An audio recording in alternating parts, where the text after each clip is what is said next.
ৰাহুল, সোনকালে উঠা, আজি স্কুল আছে। মা, মই ডাঙৰ মানুহ হ'ব পাৰিম নেকি?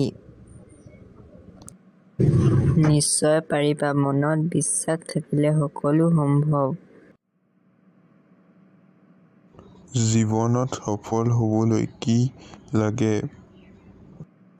কঠোৰ পৰিশ্ৰম আৰু আত্মবিশ্বাস লাগে। খুব ভাল।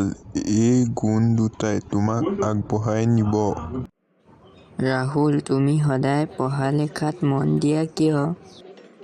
কাৰণ মোৰ সপোন আছে। মই মোৰ পৰিয়ালক সুখী কৰিব বিচাৰোঁ। আজি কি শিকিলা? মই শিকিলোঁ যে সপোন পূৰণ হ'বলৈ হ'লে কেতিয়াও হাৰ নমনাব নালাগে। এই কথাটো তুমি মনত ৰাখিবা।